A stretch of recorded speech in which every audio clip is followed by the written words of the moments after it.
Bueno, creo que ya fue suficiente, si gustan pasarlas. Bueno, ahora sí, ¿quién me podría decir en dónde está el sitio de esta paciente?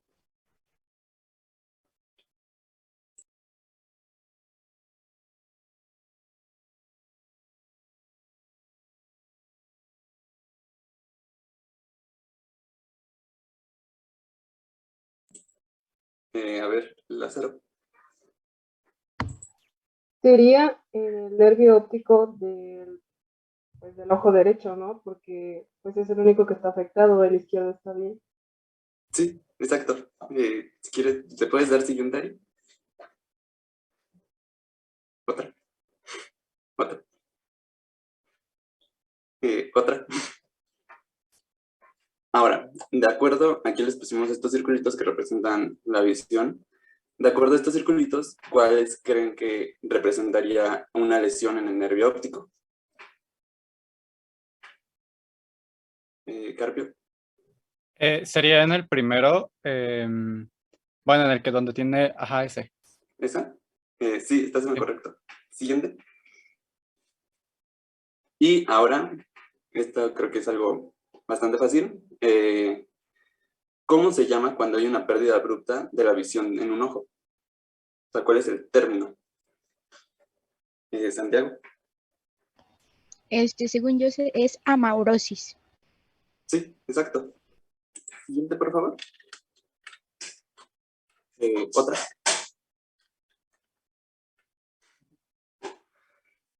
Otra. Bueno, como ya dijeron, sí, es una lesión en el nervio óptico. En este caso en específico se va a observar una neuritis óptica de tipo papilitis.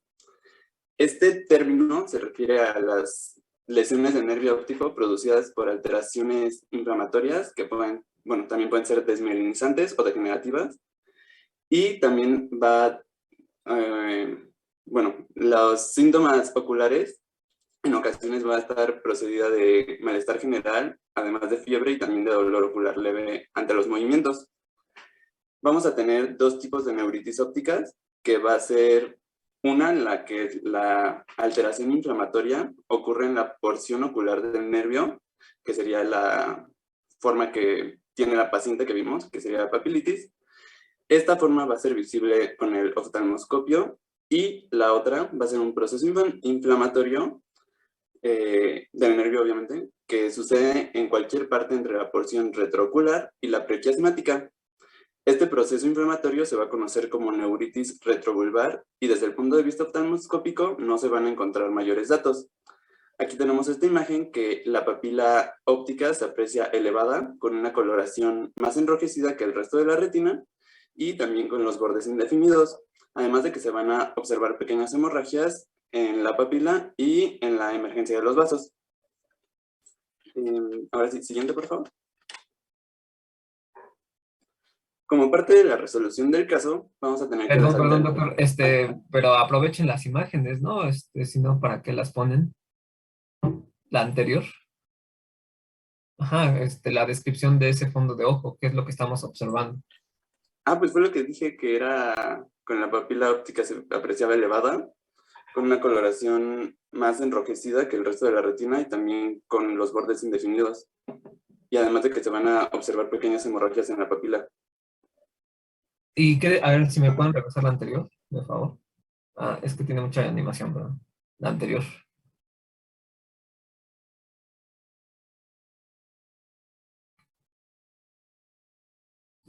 La primerita. Ujú. Ok, ya, nada más será esta parte. Sí, entonces, otra vez el fondo de ojo que habían puesto.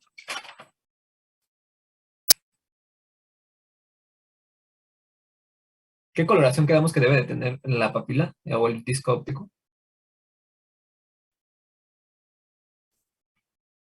Doctor Paredes. Doctor Paredes. Sería un amarillento. Amarillenta, ¿no? ¿Y acá qué coloración tiene? Sería pues enrojecida. Está más enroquecido. ¿Y ese halo que hay alrededor? ¿Sí lo observan o no? Sí, ese justo. Creo que ya lo habíamos dicho la vez pasada, ¿no? ¿A qué podía corresponder? ¿Un edema? A un edema, ¿no? A un papiledema. Y bueno, los exudados, pues ahí no se aprecian muy bien. Sí se ve un cambio de coloración. Vemos que se ve un poco más rojiza, sin embargo, se empieza a hacer más pálida ya el disco óptico, ¿no? Eso nos puede estar hablando de una muerte a nivel de las neuronas de la retina, ¿no? Las células bipolares, perdón, ganglionares. Entonces, en este sentido, sí tiene que corresponder lo que estamos viendo en la exploración física, que es la maurosis del ojo. Entonces, acá vemos ya más que nada en el izquierdo, ¿no? Una papila óptica atrofiada. Ya se alcanza a ver ese cambio blanquecino. Esos cambios ya son de daño irreparable a nivel del nervio óptico. ¿Qué más habíamos dicho en relación al fondo de ojo, doctor Paredes, que teníamos de explorar, además de eso, ¿no? De la papila. ¿Qué más? Ahí nos llama la atención.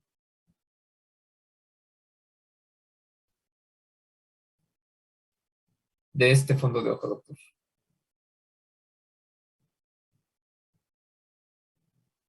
Ay, no se me ocurre otra cosa. Podrían ser lo de, bueno, lo que corresponde a vasos arteriales y venosos. ¿Sí? ¿Cómo quedamos que se podían diferenciar unos de otros y qué es lo que debíamos de evaluar de estos? Trayectoria y definición, ¿no? Ajá, la trayectoria, la definición, en este caso, ¿qué es lo que notan en estos fondos de ojo? Quedamos que las arterias o las venas eran más violáceas. ¿Y cuáles eran más rojizas?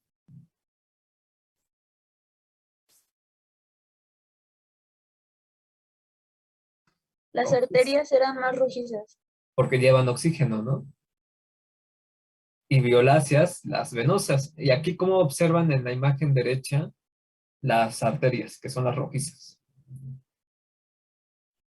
Están más grandes, bueno, de lo que deberían estar. Más engrosadas, más congestivas, ¿no? Lo cual nos hace pensar que puede haber un proceso ahí de incremento de la presión intraocular por el papiledema, por la congestión de estas arterias. Y bueno, la definición, ¿cómo la observan en la figura del lado izquierdo?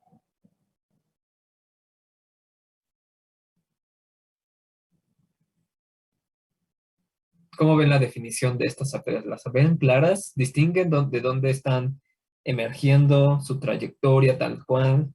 ¿O qué es lo que observan? No, están como difusas. Están difusas, ¿no? Su trayecto no está claro, su trayecto está muy, muy difuso e incluso se ven algunas emergentes, ¿no? Colaterales. Un proceso de angiogénesis. Este proceso de angiogénesis es un proceso de formación de nuevos vasos aberrantes. Y bueno, puede ser debido a diferentes causas, entre ellos diabetes, hipertensión, ¿no? Las principales. Pero no es el mismo, no sé cuál corresponde al caso clínico, pero no es el mismo fondo de ojo. ¿O sí es el mismo? No, no es el mismo. Aquí solo era para ejemplificar. Ilustrar, ¿no? Ok. Y entonces, bueno, y ninguno de estos supongo que corresponde al del caso clínico, porque el caso clínico decía que tenía una maurosis. Entonces, lo que esperaríamos ver si es a nivel del nervio óptico, aquí sería una atrofia de papila. La papila totalmente blanquecina, ¿no? Y pues aquí todavía se ven, todavía conserva su parte de su coloración naranja. Ok, a ver, ¿qué más, doctor Paredes? Ok, siguiente, por favor.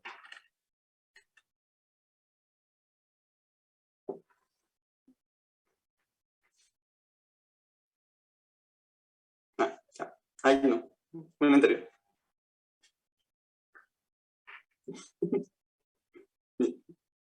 Ahí, gracias.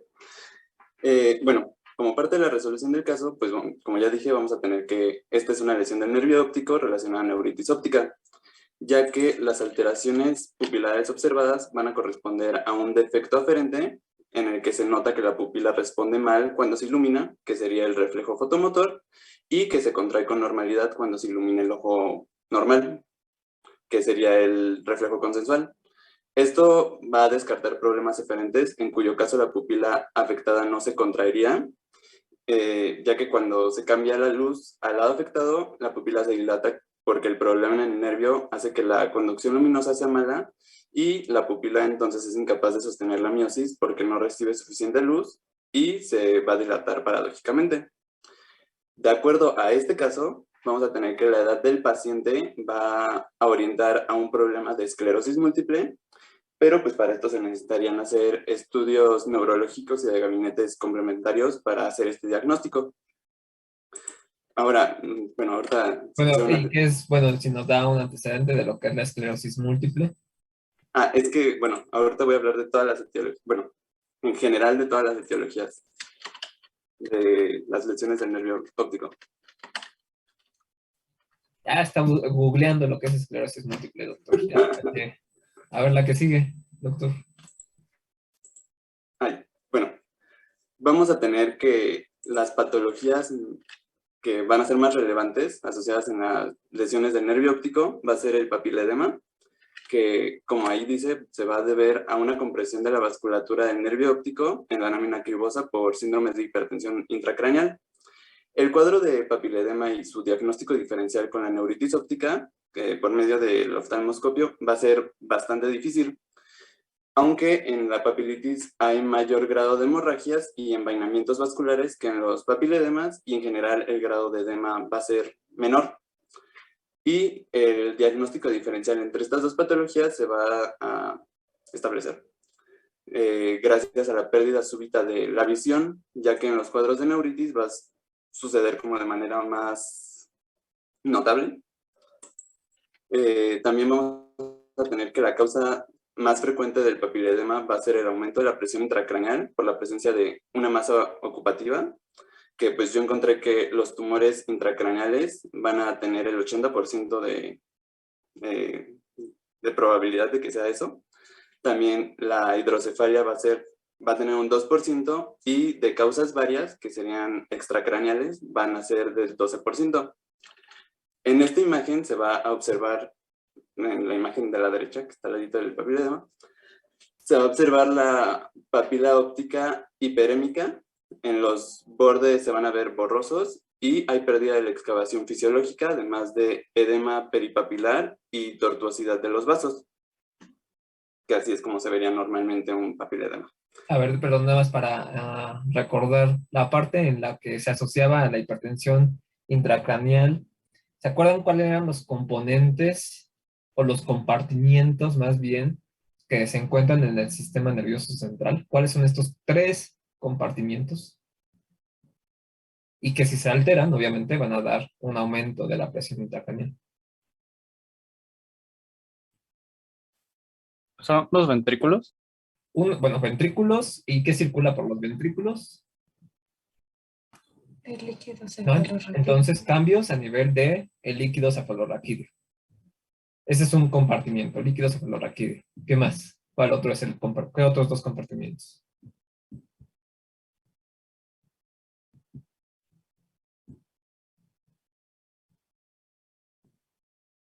El sanguíneo, ¿no? Constituido por todo el volumen sanguíneo, la irrigación cerebral y drenaje venoso.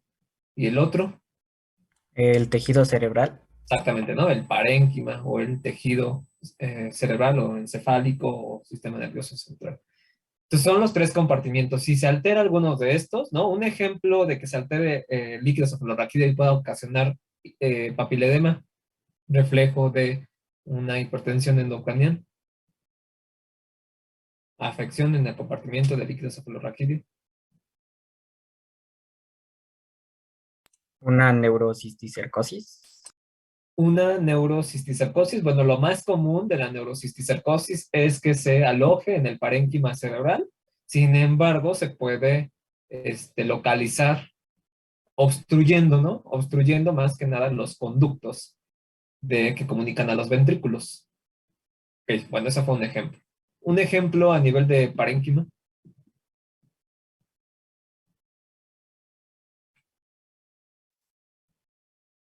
Uno, doctores? Hay multifactorial, pero bueno, o multietiológico. Un tumor. Un tumor, ¿no? Un tumor, exacto. Y en cuestiones de componente vascular, Traumatismo.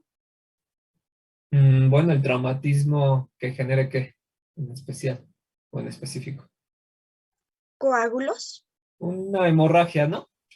Una hemorragia secundaria a un traumatismo, un aumento súbito de la presión intracraneal, entre otros, ¿no? Entonces, esos son 3 ejemplos que pueden aumentar la presión intracraneal y lo pueden ver reflejado en un papilledema. Y este aumento de la presión intraocular, ojo, pueden llevarles a una maurosis, ¿no? Una alteración y disfunción permanente a nivel del nervio óptico. Sí, pero secundario al aumento de la presión intracraneal, que a su vez conllevó a un aumento de la presión intraocular. Ok, ¿qué más, doctor? ¿Estaba con la atrofia óptica? Sí, bueno, ahora pasando a la atrofia óptica, vamos a tener que esta es una consecuencia de procesos inflamatorios intensos, ya sea por traumatismos, procesos compresivos crónicos, infiltrativos, tóxicos, medicamentosos o degenerativos. Aquí lo importante es que los axones de las células ganglionares en el nervio óptico pueden atrofiarse y van a ser reemplazados por tejido glial. Me encontré que es posible que la atrofia sea completa o incompleta, y en los cuadros de la atrofia parcial o incompleta, en el fondo de ojo se observará que la papila tiene una coloración blanquecina en solo un sector, mientras que en el resto presenta una coloración normal. La visión aquí puede estar afectada dependiendo del área atrófica, y si la atrofia altera a los paquetes de fibras ganglionares, de fibras ganglionares correspondientes al área macular, la visión central se va a afectar mucho. Pero si el trastorno comprende otras áreas, se van a observar escotomas, ya sean altitudinales o paracentrales, y también los reflejos pupilares pueden verse afectados en la vía aferente. Además, en la atrofia parcial puede ser según el cuadro desencadenante, ya sea unilateral o bilateral, y en la mayoría de los casos su causa es esclerosis múltiple o también procesos isquémicos. Ahora pasando a la otra, A al ver, otro doctor, tipo. ahora, sin leerlo, lo que comprendió que fue. Que en la atrofia parcial se va a encontrar que el fondo de ojo en la papila va a tener una coloración blanca, mientras que el resto va a tener solo en un punto, mientras que en el resto de la papila va a tener una coloración normal. Si la atrofia altera los paquetes de las fibras ganglionares de la mácula, solo la visión central se va a ver afectada. ¿Y qué es esto de los paquetes de las fibras ganglionares? ¿Cómo? ¿Qué es? ¿Qué son? ¿Qué es esto? ¿A qué se refiere? Pues como los que llevan... es que no sé cómo explicar eso. ¿A qué se refieren los paquetes? O sea, como los paquetes de células ganglionares es como pues sí, los somas, los cuerpos de las neuronas. No, es que también. ¿Qué decía? ¿Paquetes de qué, doctor Paredes? De fibras ganglionares. De fibras, ¿no? De fibras, entonces no son somas. Pues son los axones de las células ganglionares o de las neuronas ganglionares, doctores. Entonces las neuronas, recuerden, ganglionares son las que integran ya esta información obtenida por los fotorreceptores. Sí, son las neuronas de primer orden en nuestra vía visual. Sí, no, nada más hay que leerlo por leerlo, doctor Paredes, es comprenderlo y explicarlo. Ok, a ver la que sigue. Iba a explicar la atrofia completa, pero no sé si lo hago. No, ya la que sigue. Aquí les puse esta tabla, también las siguientes son la misma tabla, solo que la continuación, que es la clasificación etiológica de las enfermedades del nervio óptico. Aquí vamos a tener que van a ser muchas etiologías que pueden ser inflamatorias, compresión del nervio óptico, nutricional y tóxica, también traumatismos. En las inflamatorias, pues creo que la más importante para ahorita, para nuestro caso, sería la esclerosis múltiple, aunque si se dan cuenta también hay diferentes partes importantes, como sería los virus como el herpes zóster o también la tuberculosis, aunque eso no es un virus, pero bueno. De compresión del nervio óptico vamos a tener que lo más importante sería las enfermedades intracraneales, como el meningioma o los adenomas pituitarios, y de la parte nutricional y tóxica, las deficiencias vitamínicas de la vitamina B12 y de B1 van a poder llegar a ocasionar una lesión en el nervio óptico, al igual que ¿cómo se podría decir? La toxicidad de metales pesados como el plomo, el talio y el arsénico. Y pues en traumatismos, pues creo que es bastante obvio que pues, se va a afectar el nervio. Y aquí va a haber dos diferentes tipos, que va a ser la lesión directa y la lesión indirecta, además de la avulsión del nervio óptico. Siguiente. Aquí tenemos el complemento de la tabla, que las etiologías también pueden ser de origen vascular, ya sea por una neuropatía óptica isquémica anterior, no artérica, que pues eso sería como lo más importante de esa parte. O también la elevación de la presión intracraneal, que pues eso ya lo expliqué, que es el papiledema. Aquí están todas sus posibles etiologías, al igual que del lado derecho va a estar la atrofia óptica hereditaria, que pues ahí pues si nos tratábamos de explicar más eso, pues nos tardaríamos mucho, al igual que con todas las demás como la infiltración neoplásica, que pues lo más importante sería el glioma, la leucemia y el linfoma. Y en las anomalías del nervio óptico, pues lo más importante sería la hipoplasia, que pues esa es el desarrollo incompleto del nervio óptico durante el periodo de gestación. Siguiente, por favor. Ok, entonces, doctor Alan García. Sí. Bueno, ahora pasamos con lo que es el segundo caso clínico y pues voy a proceder a leerlo. Vamos a tener un varón de 63 años de edad. Fue atendido por una pérdida de visión periférica en su ojo derecho. Como antecedentes de interés, destacaba la existencia de hipertensión arterial, esto es muy importante, hipercolesterolemia, hiperuricemia y tabaquismo.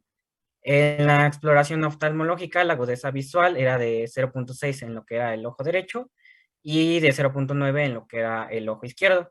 Y tanto lo que es la motilidad ocular extrínseca como la pupilar, pues eran normales, además de que la tensión ocular y pues ambos fondos de ojo también eran, bueno, no se detectaron anormalidades.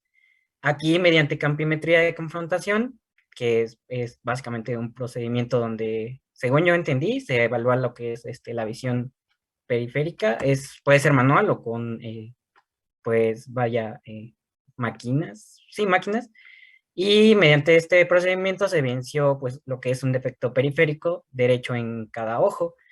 En lo que era el segmento anterior, pues solo se destacaba una catarata incipiente bilateral, que era más acusada en lo que era el ojo derecho. Como les decía, pues la campimetría se hizo de forma manual, que es la de confrontación, pero se realizó mediante máquinas. Aquí se hizo una campimetría 24-2 en estrategia cita estándar y se obtuvo pues una discreta disminución de lo que es la sensibilidad media más marcada en lo que es el ojo derecho. En una prueba umbral 60-40, que igual pertenece a una campimetría, igual la estrategia cita se detectó en el ojo derecho una disminución de la sensibilidad media y defectos periféricos específicos que tienen causa pues inducida por la catarata corticonuclear de este ojo, pero en el ojo izquierdo apareció un defecto periférico localizado por fuera de lo que son los 50 grados centrales, que respetaba lo que es el plano vertical. La que sigue, por favor. Y bueno, aquí al igual que en el caso pasado, también quisiera preguntarles, dependiendo, pues con lo que acabo de mencionar del caso clínico, más o menos en qué sitio consideran que puede encontrarse la lesión.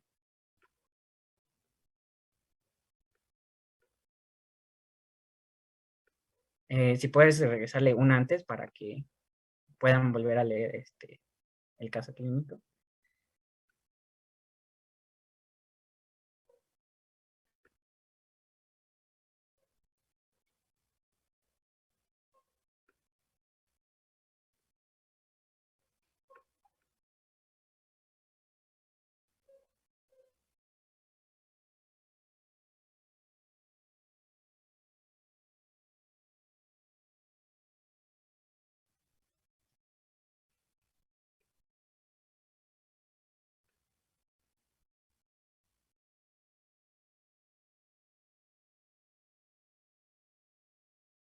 Y pues, ya, siguiente, por favor. Ahora sí, más o menos alguna idea de dónde pudiera estar la lesión. Pueden apoyarse con lo que son las letritas de los cuadritos grises. Y pues si está bien, pues ya les diré. Y si no, no hay mayor problema. Sí, Jair, Sería en la letra C. en la letra C lo que corresponde a el tracto óptico. No, bueno, la lesión no está ahí. Y si no mal Bueno, recuerdo, que fundamenten sí, ¿por qué no? O sea, ¿por qué, doctor Carpio, por qué cree que fue ahí? Bueno, porque, bueno, es que no sé, estoy sospechando que es una hemianopsia. Y bueno, de acuerdo a los diagramas que hicimos la vez pasada, recuerdo que lo dibujamos como, la lesión la dibujamos como por ahí, bueno, por la letra C. Por donde está la letra C, por eso decía. Que creo que alguien tenía más levantada la mano. es mi compañera Maffer, Lázaro Picasso. Pues sí sería una hemianopsia, pero a diferencia de como dijo Jair, pues menciona que tiene, o sea, perdido la vista periférica, dice, ¿no? En ambos ojos, pero menciona que la pupila está normal, entonces sería en la corteza. O sea, la lesión estaría en la corteza. Sí, o sea, el sitio de la lesión sí es en lo que es corteza, corteza visual primaria. Entonces, si le puedes dar otro clic. Bueno, antes de que le des, bueno, ya le diste. Como podrán ver, pues el sitio de la lesión está fuera de lo que son los rectangulitos grises y la representación de lo que es la corteza visual, pues se ve en esta como porción naranja. Entonces, si le puedes dar otro clic y si le puedes dar otro clic, otro. Ahora, con base a lo que ya dijeron, sí es una hemianopsia, pero ahora, ¿qué dibujito le correspondería a este tipo de lesión? Bueno, la lesión en esta zona. ¿Y cuál es su nombre? Sí, Brenda. Correspondería al dibujo de abajo, ¿no? Porque sería una hemianopsia homónima. Entonces habría afectación del mismo lado. Ok, sí, si le puedes dar un clic, es el dibujito de abajo, y si le das otro clic, pues el nombre de este signo, pues sí, es hemianopsia homónima. La que sigue, por favor. Nada más para que nos recuerden y en relación a lo que comentaba su compañera, ¿cómo podríamos diferenciar entonces en esta confusión que hubo entre el tracto óptico y la corteza, ¿no? La hemianopsia. Porque las dos son hemianopsias homónimas.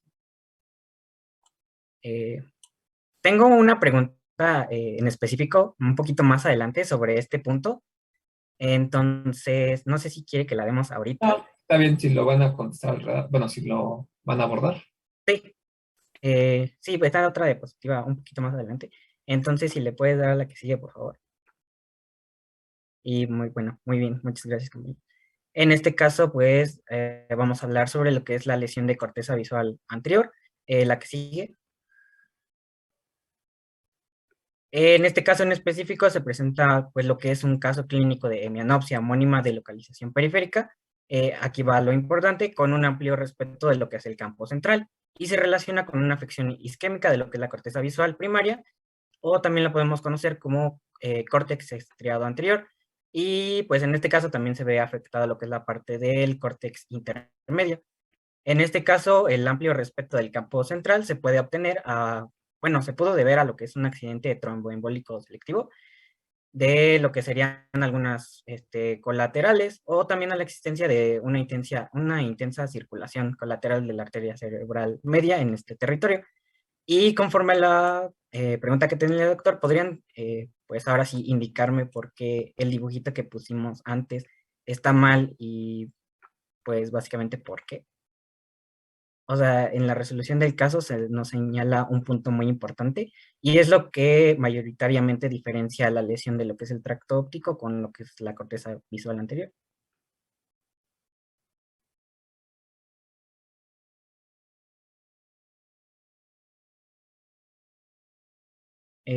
Pues una pista es básicamente que es un punto de lo que podemos ver aquí en la resolución del caso. Un punto. Sí, compañero Gutiérrez Telles. Es que es periférica, ¿no? ¿Cómo, perdón? ¿Qué es periférica? Ajá, si es periférica, entonces, ¿por qué estaría mal el dibujito?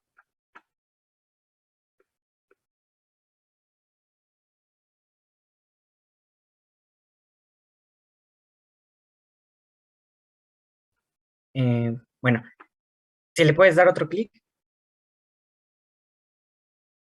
básicamente es lo que mencionábamos. Como hay un respeto de lo que es el campo central, por lo general esto es lo que nos ayuda a diferenciar una lesión del tracto óptico con corteza visual primaria. ¿Por qué? Pues ahorita también lo vamos a ver. Bueno, se los voy a preguntar y si no saben, pues ya se los digo. Y en el caso de esta resonancia magnética, podemos ver en lo que es la flechita la presencia pues marcada de lo que es la retracción cortical con dilatación ventricular y de pequeños infartos lacunares en lo que es el eje encefálico.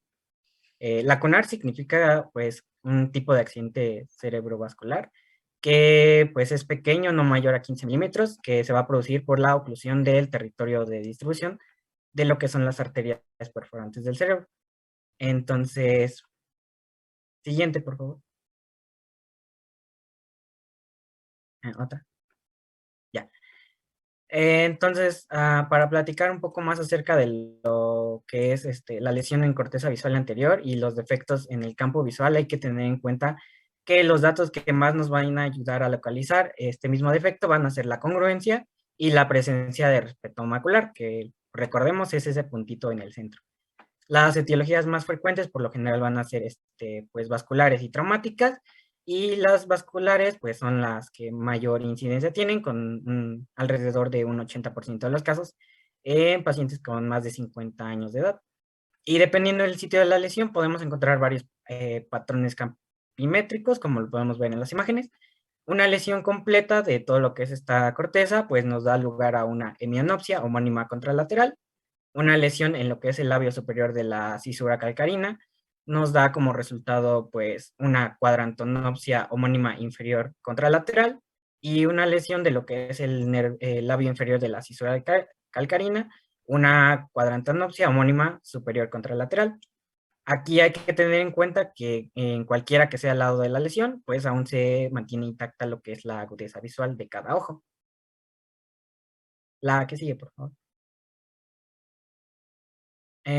Pues cabe resaltar que debido a lo que es la presencia de un aporte sanguíneo pues dual, las oclusiones vasculares respetan en forma selectiva lo que es la corteza posterior para producir ya sea un efecto homónimo sin que se dañe la mácula, que reconoces ese puntito en el centro, o por el contrario, pues pueden afectar la corteza occipital posterior para producir escotomas maculares homónimos, que a diferencia del anterior, pues van a ser que en lugar de que puedas ver solo un puntito, pues más bien que se afecte el ojo y solo veas un puntito, como lo podemos ver en la imagen que está, pues, la primera imagen, esa, sí, muchas gracias. Esa sería un escotoma. Aquí, pues, parte importante de lo que vamos a hablar en lo que sigue, ¿alguien recuerda qué arteria irriga lo que es el lóbulo occipital?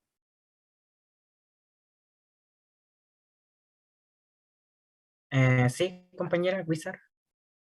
Es la arteria cerebral posterior, me parece. Sí, es esta, muy bien. Y con base a esto, ¿alguien podría decirme por qué una afección en el riego sanguíneo del, pues lo que es el lóbulo occipital, afecta el campo visual homónimo, pero respeta lo que es esta parte central? Sí, compañero. ¿Sí me escuchó?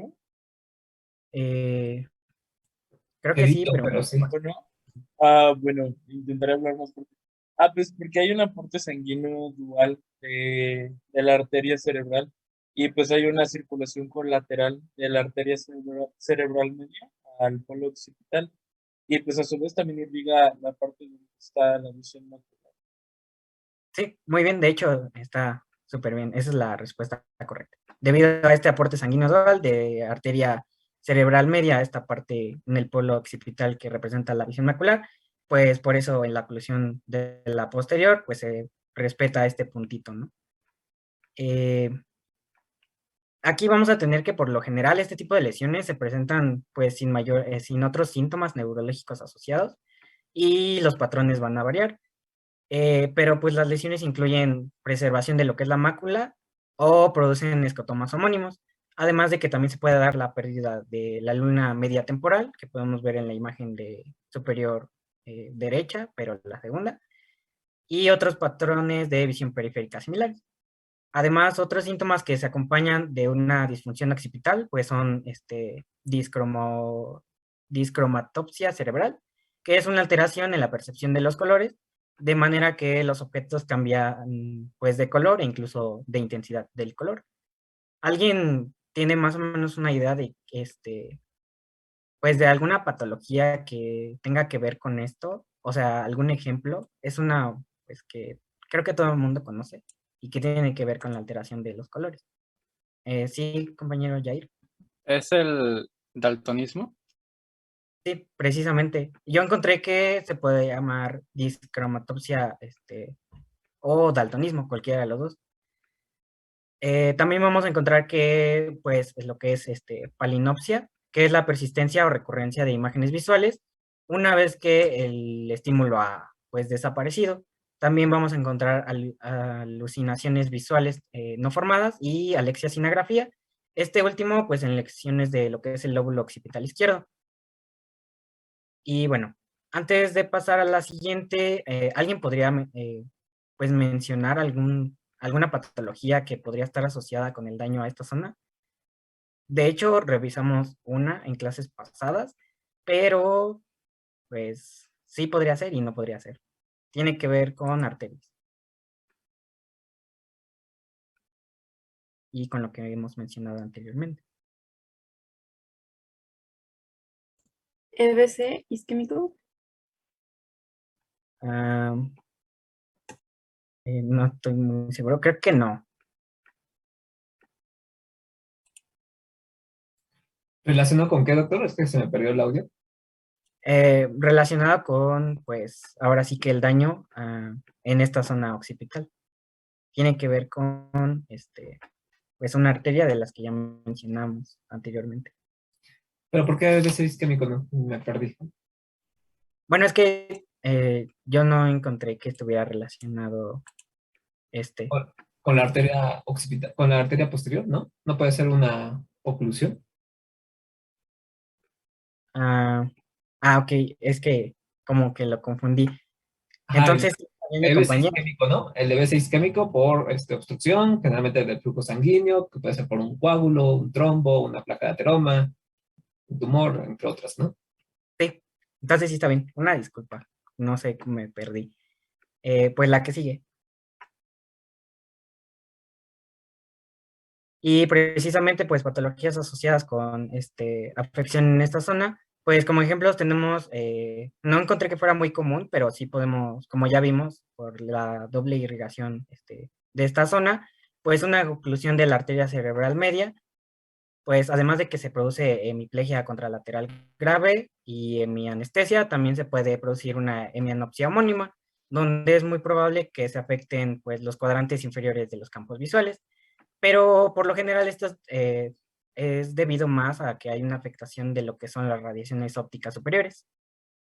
Ahora sí, como tal, una que es de las más comunes, pues la oclusión de la arteria cerebral posterior, que es la causa más común de hemianopsia homónima, y usualmente en los cuadrantes superiores, pues sí, cuadrantes superiores, dado que pues esta arteria irriga principalmente a la corteza visual inferior. Aquí vamos a tener que una oclusión unilateral de la arteria cerebral posterior, pues acompaña de hemianopsia debido a la afectación de la que es la corteza calcarina, sin defecto en la visión macular o central, y una oclusión bilateral de la arteria cerebral posterior ocasiona pues prosopagnosia, que es la pérdida del reconocimiento facial, y acromatopsia, que es la pérdida de la visión de colores. Y bueno, aunado a todo esto, las personas con este tipo de lesión también desarrollan afasia, agrafia y alexia para el caso de que se presente pues afección parietal y occipital.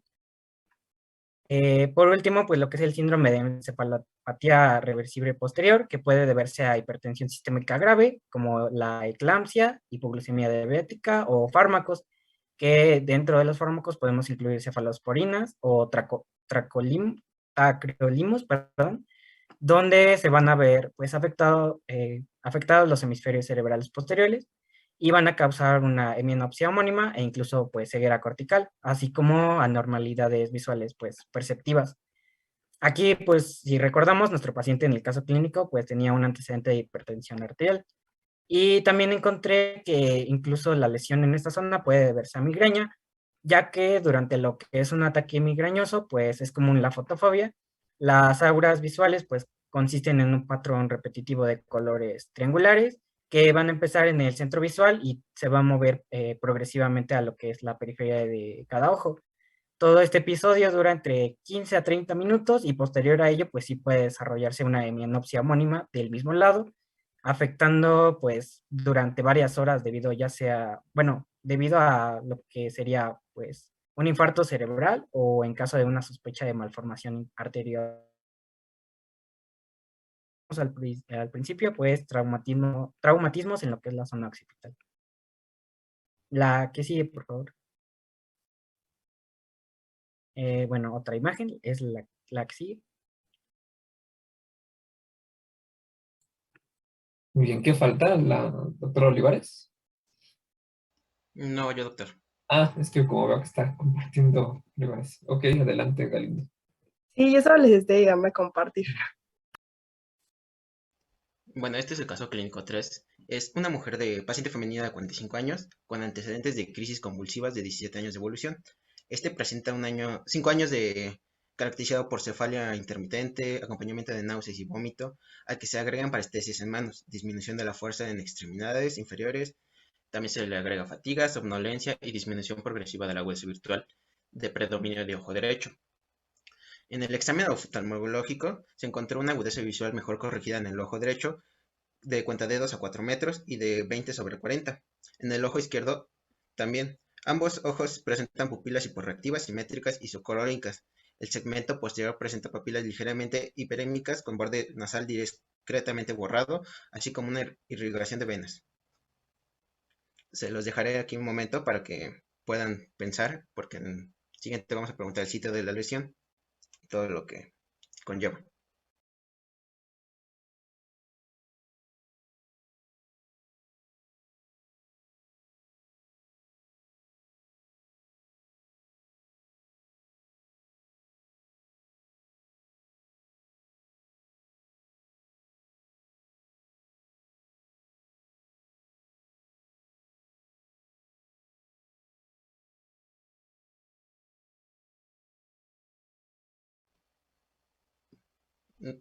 Bueno, siguiente diapositiva, por favor.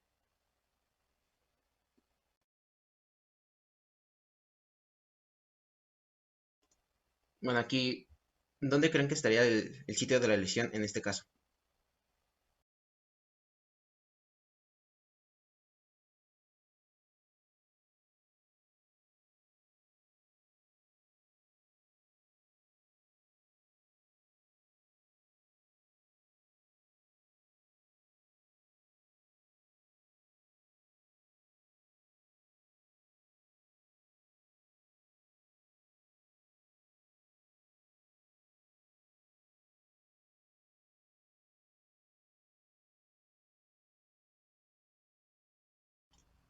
Sí, Gutiérrez Telles.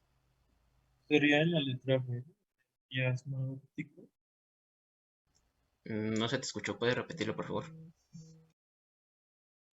Sería en la letra B, en el quiasma óptico. Bueno, sí, Sí. sí, bueno, ¿por qué no? Es porque, doctor Gutiérrez. Porque de lo que nos están hablando es de una hemianopsia heterónima, ¿no? Y en la hemianopsia también se puede afectar el quiasma óptico. ¿Cómo se afecta el quiasma óptico? No se alcanzó a oír bien, pero creo que comentó que presenta una hemianopsia heterónima, ¿no? Y bueno, doctor, Sí, en ¿me línea, puedes dar otros dos correcto. clics, por favor? Sí, sería en el quiasma central, que sería la letra B. Y como ya lo dijo mi compañero, es una hemianopsia heterónima bitemporal. ¿Le puedes dar otros clics para ver cuál sería la manifestación clínica, por favor?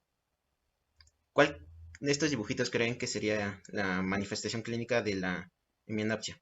Sí, Brenda. Sería el que está del lado derecho, el de arriba, del lado derecho. Sí, es correcto, sería ese. ¿Le puedes dar otros clics, por favor? Bueno, como ya lo he dicho mi compañero, es una hemianopsia heterónima bitemporal, pero esta sería no congruente. Esto se especifica en la siguiente diapositiva, por favor.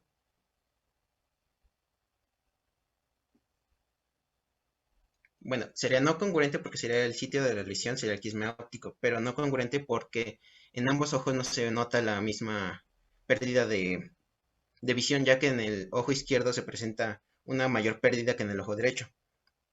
Pero nos presentaron que es una bitemporal no congruente, por eso. Además, esto sería por una neurocistercosis intraventricular. Esta es rara ya que se observa entre un 7 y un 20% de los casos. Cuando los parásitos alojan en cisternas basales subarachnoideas, el pronóstico se vuelve incierto ya que son frecuentemente recidivas. Además, esto también puede ser frecuente porque la cistercosis es la infección más, mm, más frecuente en el sistema nervioso central. Es endémica en México, en América Central, América del Sur, y por esto sería la más frecuente. Su prevalencia es difícil de calcular. Perdón, ahí estoy en desacuerdo. No creo que sea la más común, ¿eh? Infecciosa no creo que sea la más común. Es que sí encontré que lo que leí. ¿En cuál artículo fue? ¿Este de acá abajo? No, es que estuve investigando en otros artículos, pero no me acuerdo. También una de las afecciones infecciosas más comunes es la tuberculosis a nivel del sistema nervioso central. Entonces, bueno, Sí, es que también las causas de la mianopsia, las más comunes son de tóxicas y degenerativas. bueno, si se refiere a ya afecciones visuales es otra cosa, ¿no? Pero infecciones a nivel del sistema nervioso central, dudo que sea la neurocisticercosis. Ok, lo tendré en cuenta, doctor. Ajá, y bueno, la causa más común, sin que pasen a otra diapositiva, de afección al quiasma óptico y por lo tanto de mianopsia heterónimo. La causa más común, ¿cuál es? No es neurocisticercosis, no lo digan los del equipo, los demás. ¿Recuerdan por sus relaciones el quiasma óptico con quién se asocia? ¿Con qué estructura se asocia?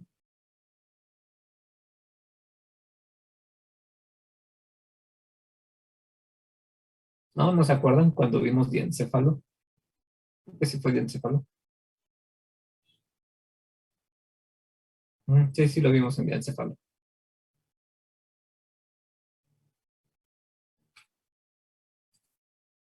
¿No se acuerdan, doctores? Cercanía o relación al quiasma óptico.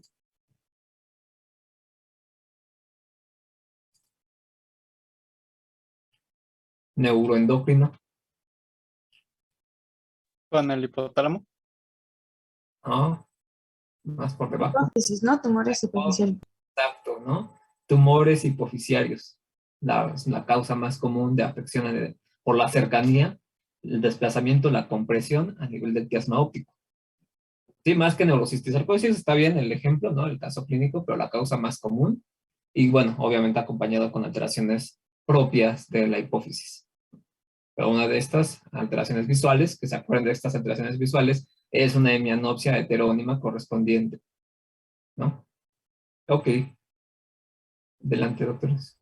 Bueno, y para hacer el diagnóstico de la neurocistercosis necesitamos hacer determinación de anticuerpos antisépticos en el líquido cefalorraquídeo, prueba de ensayo de inmunoabsorción ligado a las enzimas, que es la ELISA.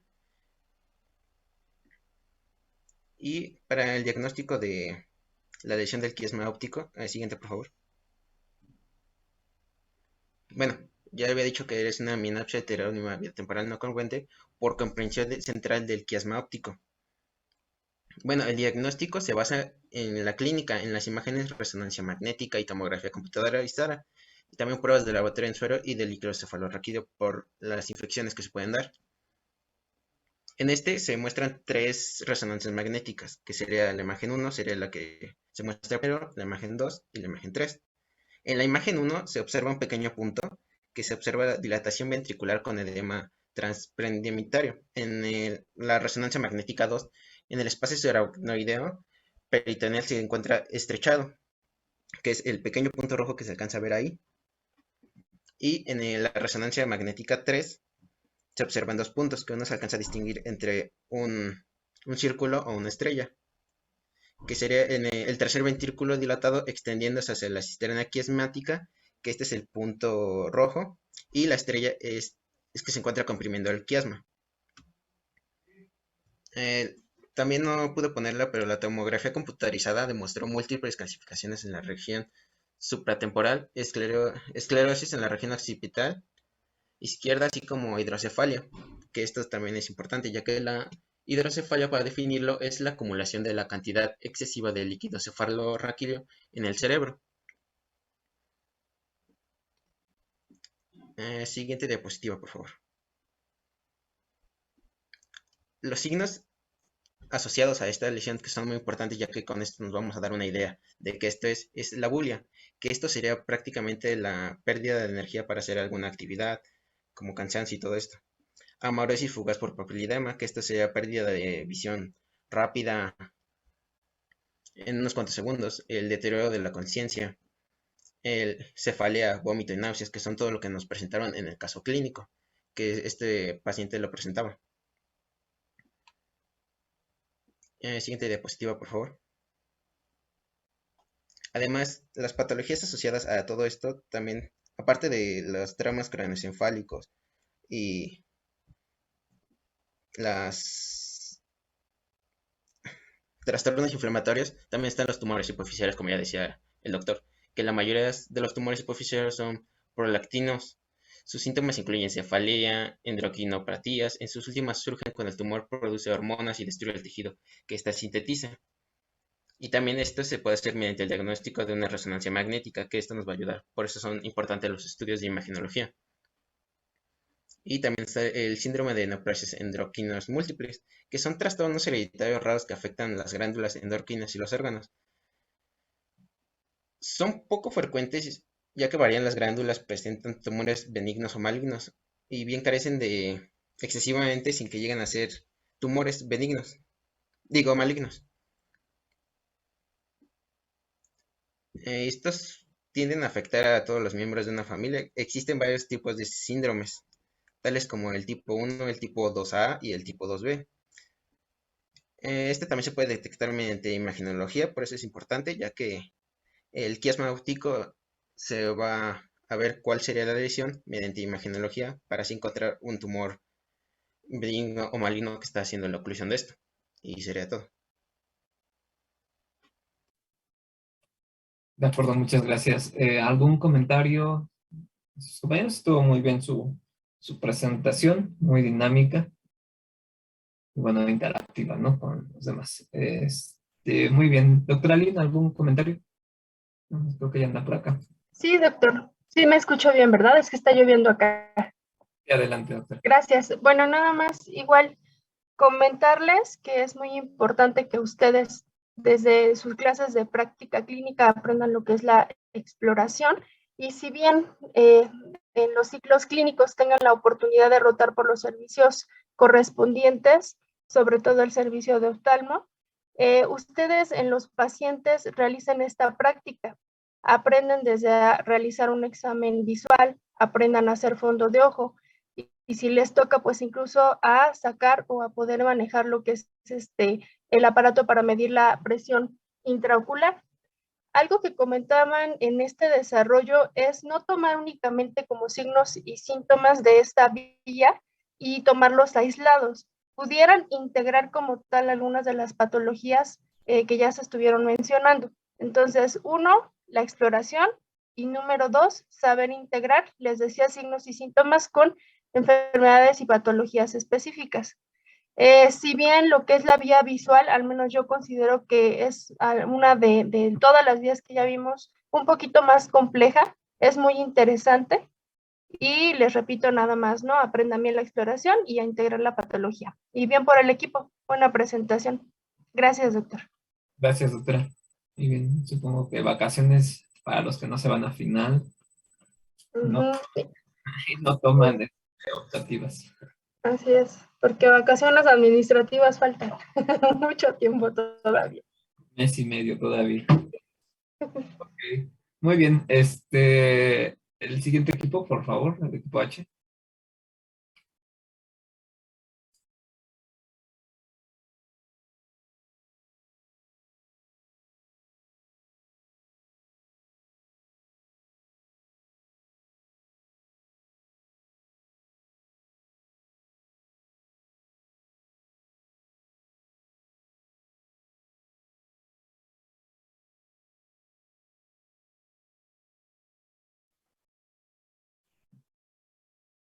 Adelante con el equipo que va a presentar, por favor.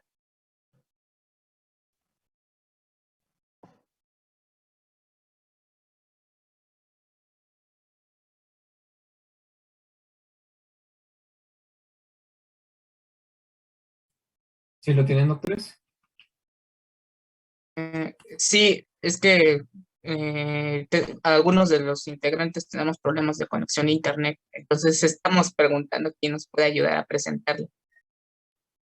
De acuerdo, entonces damos 5 minutos, regresamos 5:30, doctores, aprovechando este problema técnico.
Muy bien, adelante, doctores. A ver, entonces, son los 4, ¿verdad? Sí, doctor.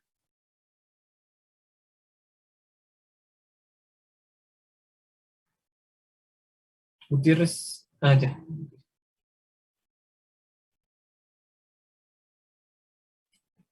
Ok, entonces que empiece Granados, de favor.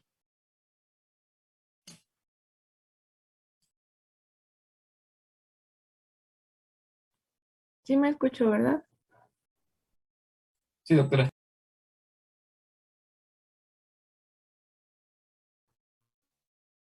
Ah, bueno. Bueno, nosotros somos el equipo H, conformados por Alvarado Cruz Jorge, Gutiérrez Telles Alan, Cuenca Belerto y una servidora Granada Centeno. Doctor, voy a apagar mi cámara, me marcó inestable. Tantito. Sí, ¿Les vamos a exponer sobre Parkinson? los demás sí que prenden sus cámaras, de favor. Creo que nada más son como 5 los que tienen prendido. Adelante, doctora. Bueno, primero les vamos a dar una introducción rápida. El Parkinson fue descrito por primera vez en 1817 por James Parkinson. Entonces, el Parkinson va a ser una de las enfermedades neurodegenerativas más comunes de inicio en el adulto. Va a ser la segunda causa más frecuente de enfermedad degenerativa después del Alzheimer y va a tener un origen de carácter multifactorial y carácter progresivo. También va a ser lento. El Parkinson lo que va a hacer es afectar fundamentalmente a las neuronas dopaminérgicas que se van a encontrar en lo que es la sustancia negra. Va a producir una depresión de lo que es la dopamina y de esta manera nos va a provocar una desregulación en lo que es el control del movimiento. En cuanto a epidemiología, vamos a tener que el Parkinson se presenta de 150 a 200 casos por cada 100.000 habitantes por el año en diversas partes del mundo. Y en México se presentan 50 casos de cada 100.000 habitantes. Sí, perdón. La siguiente, por favor. Dice que es una de las enfermedades neurodegenerativas más comunes. Entonces, ¿cuál es la más común? El Alzheimer. Y la segunda más común es la enfermedad de Parkinson. Uh-huh. La sustancia negra que nos dijo dónde estaba, ¿en dónde está? Más bien El localizado. mesencéfalo alto. Exacto, mesencéfalo, ¿no? Muy bien. Uh-huh. Entonces, muerte. O sea, ¿y qué quiere decir el término de neurodegenerativo? Bueno, en lo que son los procesos fisiopatológicos, la neurona va a sufrir de estrés oxidativo y entonces se va a llevar a la neurodegeneración. Se va a como destruir. Neurodegeneración, el término de neurodegeneración, ¿a qué se refiere? Pues es muerte neuronal, ¿no? Muerte neuronal, pero nada más así, muerte neuronal. En un EBC hay muerte neuronal. Bueno, también puede haber. O sea, ¿qué característica es neurodegenerativo? El término degenerativo. Como enfermedades crónicas. ¿Que es lento? Lento, ¿no? Es una progresión lenta. Y también es progresiva, se va deteriorando, ¿no? Ajá. A través del tiempo. Irreversible, ¿no? Sí, no. Ok, muy bien. La siguiente, por favor. Bueno, ahora en cuanto a su etiología, vamos a tener que esta enfermedad va a ser producto de la conjunción de múltiples factores que van a actuar juntos. Estos factores pueden ser el envejecimiento, vulnerabilidad genética, así como la exposición a factores ambientales. La siguiente, por favor. Bueno, vamos a tener que los síntomas del Parkinson van a ser explicados por, como ya les comentaba, la pérdida de neuronas dopaminérgicas de la sustancia negra. Esta pérdida va a ser causada por la sobreexpresión de proteínas como lo son la alfa-sinucleína y el mal plegamiento de la misma. Este mal plegamiento es causado por defectos genéticos.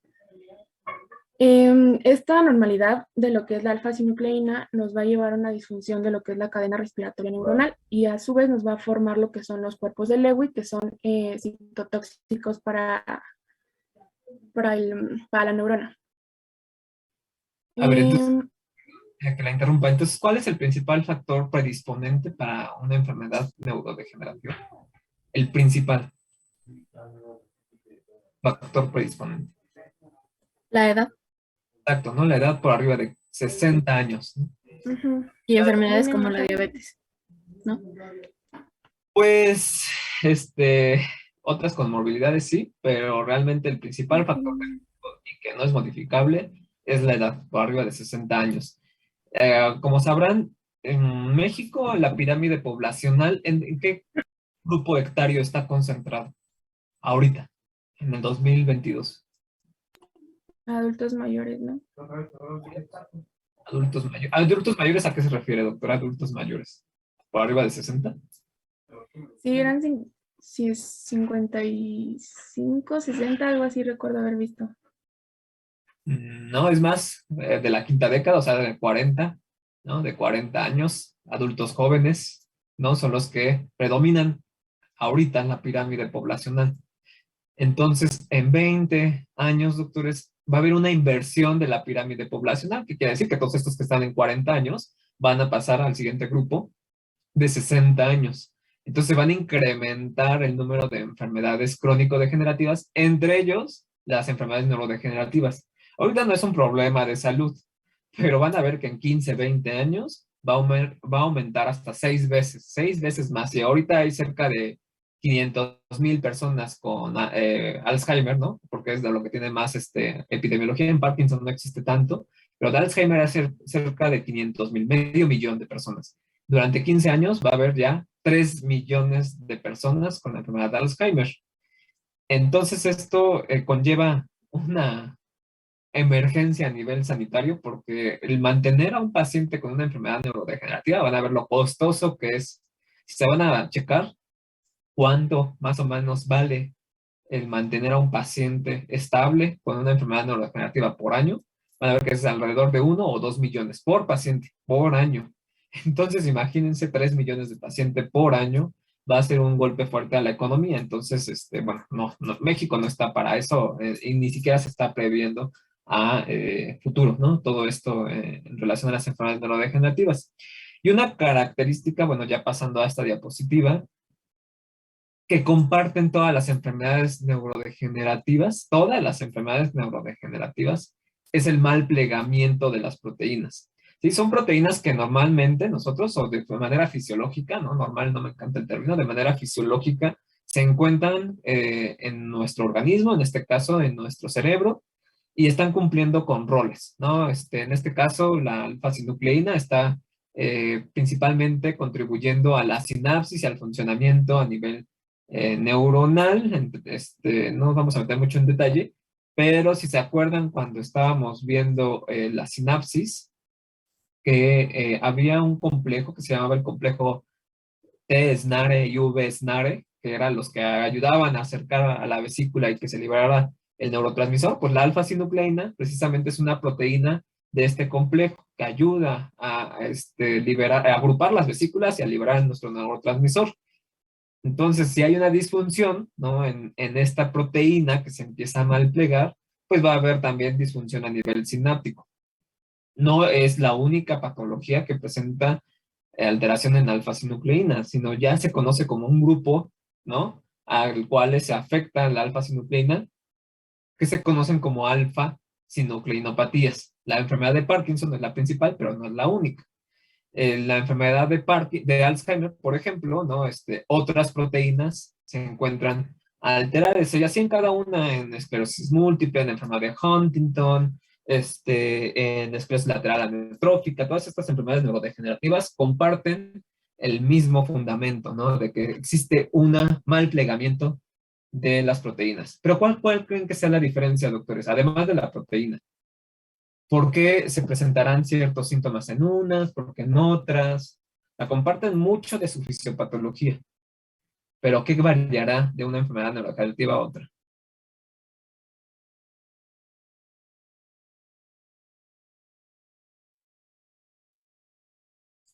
¿Qué podría estar variando?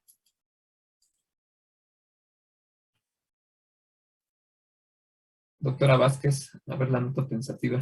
Velázquez, perdón.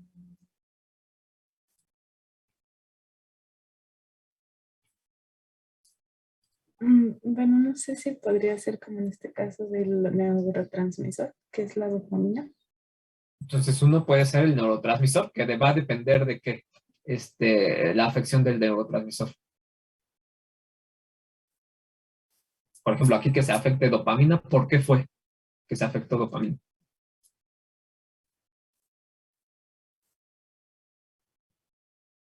Por el sitio, ¿no?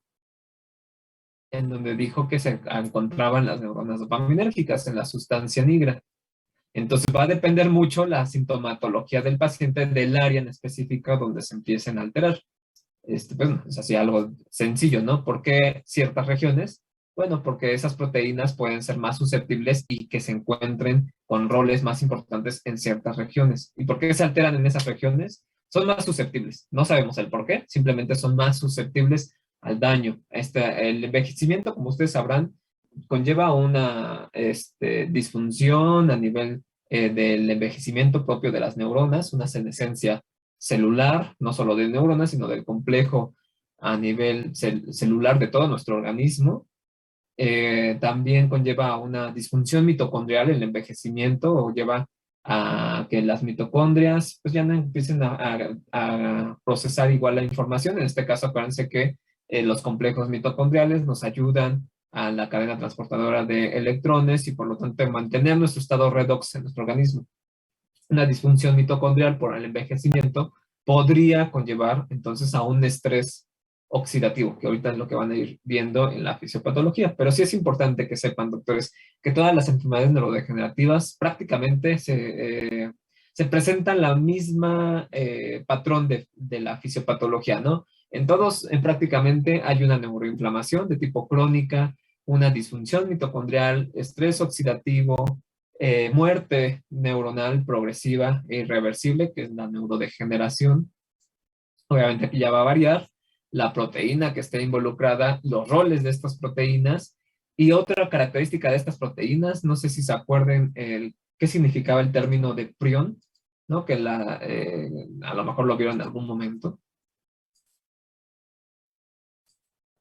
Eran proteínas mal plegadas, ¿no? Pero en específico, ¿qué característica tenía, doctora? Nada más el mal plegamiento de las proteínas, no, es la capacidad infectiva, ¿no? Entre comillas, de las proteínas. ¿Qué quiere decir? Que una proteína mal plegada de nuestra neurona 1 va a ocasionar el mal plegamiento de nuestra neurona sana 2, y así en forma en las cuales estén conectadas. Entonces, en algún momento comentábamos, ¿no? De la propagación del virus del SARS-CoV-2, que podría llegar por bulbo olfatorio, y en bulbo olfatorio las conexiones que tenga hacia el encéfalo es precisamente por estas conexiones vía anterógrada o retrógrada en nuestro sistema nervioso central. Lo mismo va a suceder con estas proteínas, se pueden propagar, ¿no? Y empiezan a malplegar a otras proteínas sanas de otras neuronas, pero no es de una forma aleatoria, doctores, sino es en las zonas cuales tienen conexión y están a la periferia, nada más que estén conectadas, ¿no? En la periferia, o que sus axones, por ejemplo, la sustancia nigra va a estar sus axones van a prolongarse hasta los núcleos de la base, en específico hacia el cuerpo estriado. Entonces, hasta allá puede llegar la alfa-sinucleína mal plegada, ¿no? Es una zona totalmente distante porque estamos en tallo, aquí estamos en mesencéfalo y va a llegar a una estructura subcortical. Entonces, esto es lo interesante, lo bonito de estas proteínas, su propagación también. Muy bien, doctora, continúe. ¿Quién andaba? Granados. Yo. Sí, bueno, hay algo nada más para comentarles. Creo que comentaron que nada más era asociado a un punto de vista genético, el mal plegamiento de las proteínas. No, o sea, es multifactorial, entre ellos el envejecimiento. La siguiente, por favor. Creo que no me escuchan, ¿verdad? ¿O sí? Creo que es el audio de la doctora Granados, o es el mío. Ah, ya vi que sí funciona.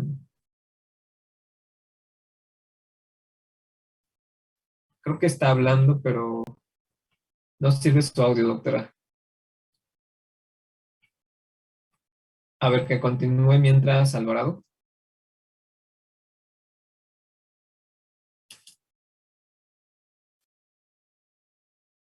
Bueno, pues Realmente uno de los componentes que es importante es la alfa-sinucleína, que está presente en la etiología de lo que es la enfermedad de Parkinson. Esta se codifica por el gen PARC1 o la SNSA, que consta de 6 exones y se localiza en el cromosoma 4. Este va a pertenecer al grupo de las proteínas denominadas intrínsecamente desordenadas. Tiene 3 regiones bien diferenciadas, que es el extremo aminoterminal, que está cargado positivamente. Aquí se encuentra subrayado en rosa, y después está el fragmento hidrofóbico central y el extremo carboxílico, que está cargado negativamente en la parte derecha. La siguiente. En cuanto a las formaciones de los cuerpos de Levy, pues realmente son agregados intraneurales anormales de proteínas. Estas se presentan en 2 formas, la forma clásica y la subcortical. La forma clásica pues es una inclusión eosinofílica con centro denso del que se irradian fibrillas y pues su componente principal es la alfa-sinucleína, y la forma cortical, que es más densa y carece de un halo fibrilar. La formación de estos cuerpos de Levy pues, se desarrolla a partir de los agregados anormales de la propia alfa-sinucleína, que puede agregarse de manera covalente o no covalente en las siguientes etapas, que es la primera etapa, que es la aparición de los monómeros alfa-sinucleína en disposición de la beta-helicoidal o las protofibrillas. Siempre está aquí la parte tóxica, donde dice protofibrillas y la fibrilla madura. Después está la formación de los oligómeros de las protofibrillas, y al igual que en la formación de las fibrillas mieloides y en la agregación de las fibrillas en cuerpos de Levy. Y pues la propia alfa-sinucleína pues tiene tendencia a autoagregarse, mientras que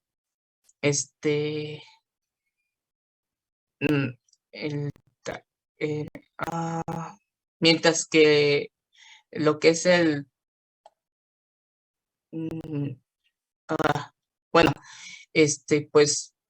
podría esta misma alfa-sinucleína pues podría actuar como un agente inductor de la polimerización de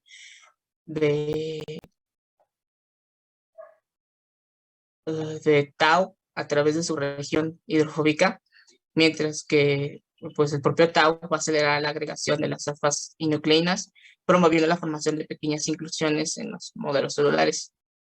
Vamos a tener factores genéticos en el Parkinson y también ambientales que han sido relacionados con la etiología de la enfermedad. Sin embargo, en la mayoría de los casos reportados,